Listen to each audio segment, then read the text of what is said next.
こんにちは。ミニマリストになりたい私、もちです。今回はミニマリストになりたい私が今年買ってよかったアイテムベスト10ということで、2024年に購入した私のお気に入りアイテムをランキング形式で10個ご紹介します。大切なものだけを持って暮らしたいと思い、物をたくさん手放し、そして極力新しいものを買わないようにしている私にとっては、買い物は本当に一大イベントです。せっかく買うからには絶対に一番のお気に入りをお迎えしたいと思い、どれも時間をかけて調べ、しっかり悩んでから購入しました。今年は引っ越したこともあり、生活の中心アイテムを多く入れ替えたので、この1年でよりお気に入りのもの、そしてより便利なものに囲まれた心地よい暮らしにぐっと近づくことができました。そんな買って大正解だったこだわりだらけの私のお気に入りアイテムを早速ご紹介していきます。それではスタートです。2024年買ってよかったもの第10位はユニクロのファーリーフリースフルジップジャケットです。超かわいいあったかアイテムのおかげで、寒い日もお家で活動的に過ごせるようになりました。こたつでぐうたらするだけじゃなく、冬も活動的でいたいと思い、数年前私をダメダメ人間にしていたこたつを思い切って手放しました。こたつがなくなってから見違えるぐらい充実した時間を過ごせるようにはなったのですが、その一方で特に寒い日なんかはこたつに代わるあったかい場所を求め、布団に潜ってそのまま動けなくなってしまうということをしょっちゅうやらかしてしまっていました。活動的でいられるあったかグッズは何かないかとずっと探していて、ユニクロで理想的なものを見つけちゃいました。購入したのはユニクロのファーリーフリースフルジップジャケット、カラーはオフホワイト、サイズは XL です。なんといっても推しポイントはこの軽さと暖かさです。毛足が長いファーのようなフリースなので、軽くてとってもあったかいんです。軽いので着ていても全く疲れず、まるでお布団にくるまっているかのようなぬくぬく感があり、冷え込む朝晩も寒さ知らずになりました。昼間だったら暖房いらずで過ごしちゃうくらいです。そしてこの肌触りも一押しです。ふわふわモケモケしていて、もうずっと触っていたくなるぐらい気持ちがいいです。色もたくさんあって、どれにしようか迷っていろんな色を試着したのですが、やっぱりオフホワイトが断然可愛くて良かったです。ベージュや黒色も素敵な色で迷ったのですが、着ると少し着膨れて、私はちょっとクマさん感が出ちゃったので、軽いカラーの白色にしました。サイズは大きめの XL サイズにしたので、厚手のお洋服の上からも着れて、ゆとりもあり楽ちんです。この可愛いあったかジャケットのおかげで、冬も楽しくおうち時間を過ごせています。2024年買ってよかったアイテム第9位はニトリの UV カット率 99% でも光拡散で明るい遮熱遮増レースカーテンです。名前長いですね。こちらは引っ越しを機に購入してみたものなのですが、普通に見えて実はすごいレースカーテンでした。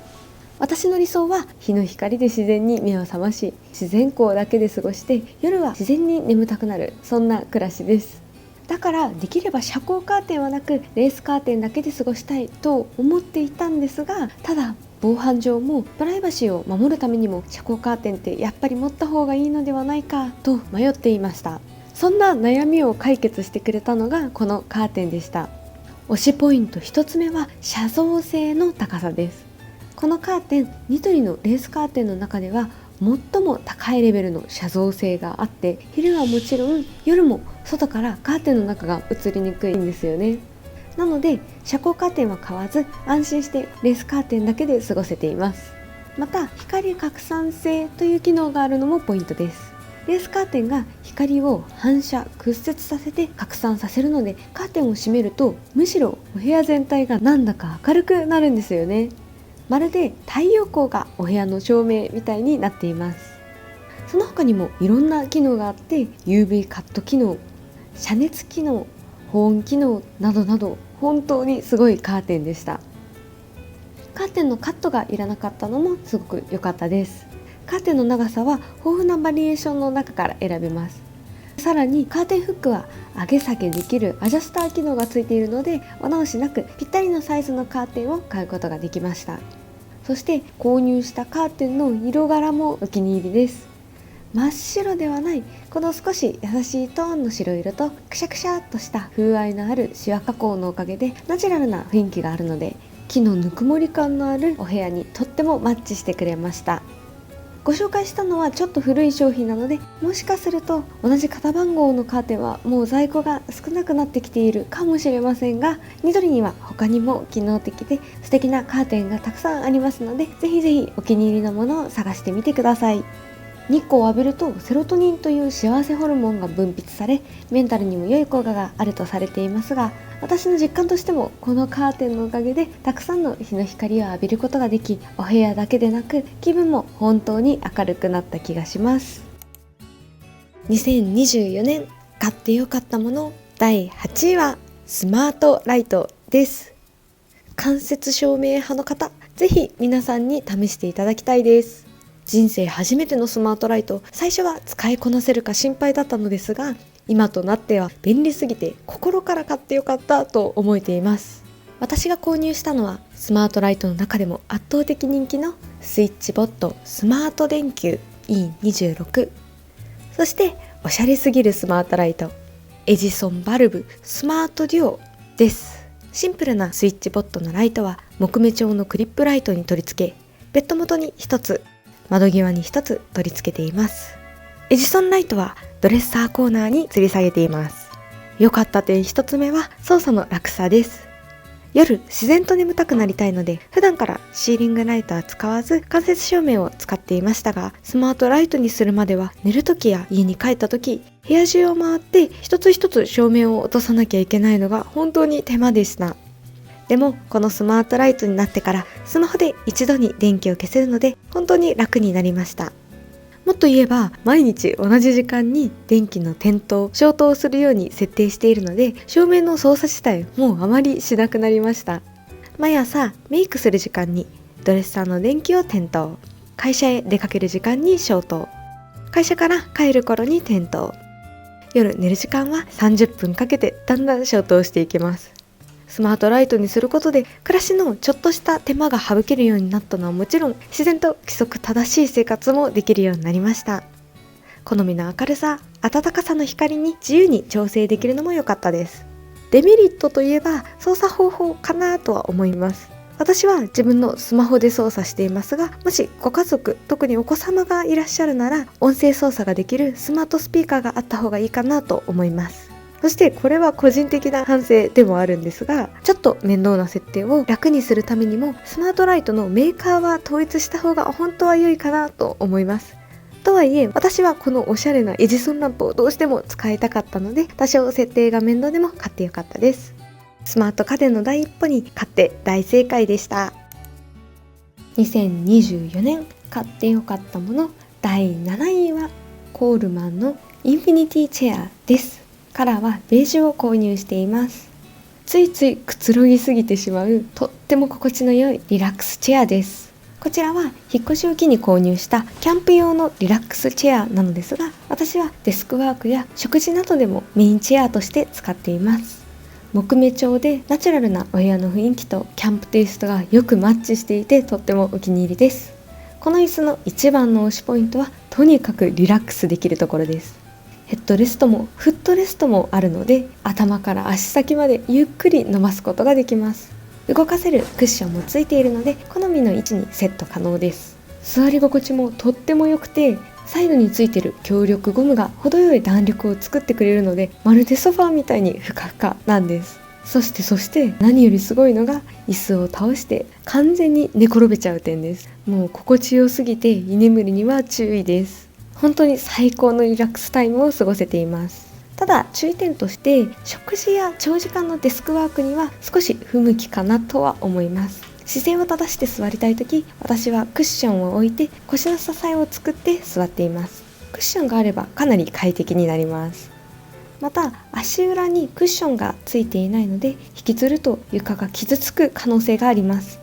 床や椅子を保護するクッションを利用するのがおすすめです。正直不便なところもちょっとあったりはしますが、それでもお部屋をとっても居心地よくしてくれるこの椅子のおかげで毎日最高のおうちタイムを過ごせています。値段もなんと4桁プライスとかなりお手頃なので、おしゃれなリラックスチェアを探している方にはぜひぜひおすすめです。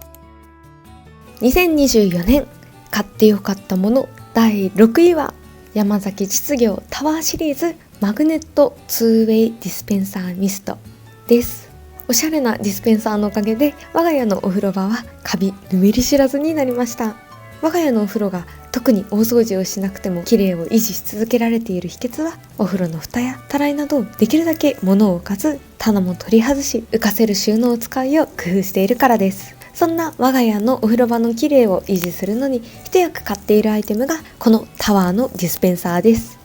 これはマグネットで壁に取り付けられるので、これを使うようになってからボトル底はぬめり知らずになりました。見た目もとってもシンプルでいいですよね。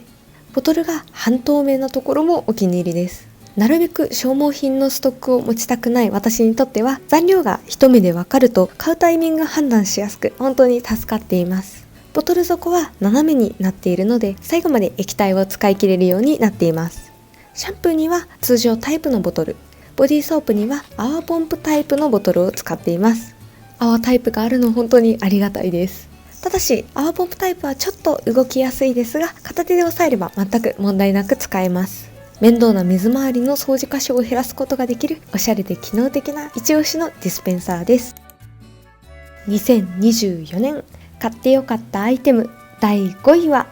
ニトリの貝殻装飾ウォンミラー円型です。この鏡のおかげで身支度する時間が楽しい時間に変わりました。これまでメイクやヘアセットは洗面所で済ませていたのですが、新居に引っ越してからドレッサースペースを作ってみました。お気に入りアイテムばかりのこの場所は今では家の中の一番のお気に入りスペースになっています。そしてドレッサースペースで特に気に入っているアイテムがこの鏡です。とっても可愛くないですか？タイル状のシェルと鏡で縁取られていて、落ち着いた雰囲気ながら華やかさがあるところがとってもお気に入りです。そしてなんとこれ価格は2990円なんです。もうお値段以上すぎですよね。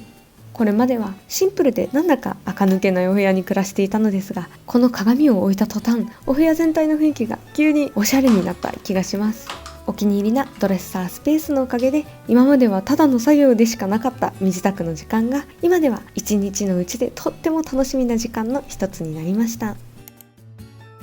2024年買ってよかったもの第4位はイヤパピヨネのボックスミニショルダーバッグです。私は黒色を購入しました。こんなに軽くてたくさん入るレザーバッグは他に見たことがない運命的なアイテムでした。毎日のデスクワークで肩こり持ちになってしまった私にとって、本革のブランドバッグって本当に重たすぎて、お出かけに使うにはかなりしんどかったんですよね。なのでどこに行くにも結局ナイロン素材のバッグを使っていました。でもちょっと気合を入れておめかししたい時にナイロンのバッグってカジュアル感が出過ぎてしまって、おしゃれ見しないのが悩みでした。探しに探しこのカバンに出会うことができました。ずっと売り切れていて、先日ようやく購入することができました。このカバンのすごいところはその軽さです。なんと重さが 220g で、これはアイフェイスをつけた iPhone 16と同じぐらいの重さです。革バッグでこの軽さ、もう聞いたことがなくて本当に驚きました。この軽さの秘密は実は牛革ではなくヤギ革を使っているからなんです。ヤギ革は牛革よりも薄くて柔らかく、そして強度が高いといった特徴があります。この風合いのあるシワ感もヤギ革の特徴です。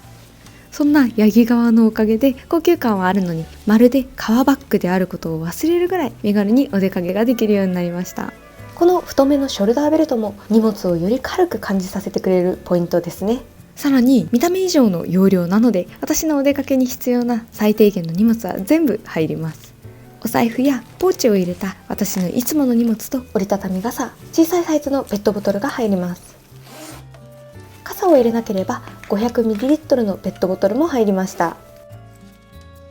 そしてポケットも外側に1つ、内側に2つついていて使いやすいです。持ち方次第でいろんなシーンに使えるのもすごいところです。持ち手の長さを幅広く調整することができて、一番長くするとショルダーバッグに、そして一番短くするとハンドバッグにまで調整できます。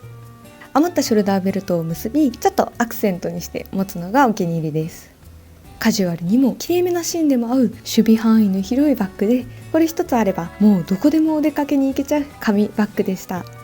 ちょっとかっこいい大人カジュアルがお好きな方のおめかしバッグにとってもおすすめです。シンプルながらどこかかっこよさが感じられる個性的なカバンではありますので、気になる方はぜひ実際にお店で見てから購入を決めるのがいいかなと思います。ただ私も2ヶ月再販を待ってようやくお迎えすることができたぐらい、再販するたびにすぐ売り切れてしまう人気アイテムのようなので、店舗への入荷情報は要チェックです。2024年買ってよかったもの第3位は、無印良品ポリエステル仕分けケース圧縮タイプです。私は S サイズ、M サイズの2つを購入しました。カラーはグレーです。これさえあればどんな旅行にも対応できちゃいます。旅行の荷物で一番かさばるのがお洋服ですよね。コンパクトなバッグで出かけるためには圧縮袋は必須です。これまでビニールの圧縮袋を使ったり、コンパクトな洗濯ネットにしてみたり、いろいろなアイテムを試しましたが、ついにこれが一番と思えるアイテムに出会うことができました。袋は2つポケットがついていて、メッシュになっている側、目隠しになっている側、2箇所に仕分けることができます。着る日ごとに分けて入れたり、お洋服はメッシュ側、インナーは目隠し側のように分けて収納できてとっても使いやすいです。そして何といってもすごいのが圧縮機能です。2日分のかさばる冬服とインナーを M サイズの袋に入れて、待ち部分のファスナーを閉めていくと、どんどん袋が薄くなっていきます。完全に締め切るとこんなにコンパクトにすることができます。前に使っていたビニールタイプの圧縮袋は空気を抜くのも大変な作業だし、ビニールが擦れるガサガサ音が大きくてあんまり好きではなかったのですが、メッシュタイプであればビニールより簡単に大きな音も立てず圧縮できちゃいます。 M サイズの袋であれば冬服2日分を、 S サイズの袋であれば春から秋までのお洋服2日分を収納できるサイズ感です。ファスナーを完全に閉じて圧縮してもいいですし、お洋服が多い時は待ち幅を締めずに使えばこんなにたくさんの服も入ります。お洋服の量に合わせて待ち幅を調整できるので、季節を問わず旅行バッグをコンパクトにすることができちゃいます。 S サイズ、M サイズともにどちらも買っていて損はない、とってもおすすめなアイテムです。ちなみに私がこれまで愛用品としてご紹介してきたトラベルバッグであるダイソーの旅する洗濯ネットは、無印良品の S サイズよりも一回り小さいサイズなので、これもまた使いやすくて、一泊旅行の時だったり浴場にお洋服を持っていく時だったりに使っています。こちらも未だに重宝しているおすすめ商品なので、ぜひチェックしてみてください。2024年買ってよかったもの第2位は、ユニクロのラウンドミニショルダーバッグ、カラーはブラックです。無印良品のサコッシュを超えるお気に入りの毎日バッグに出会うことができました。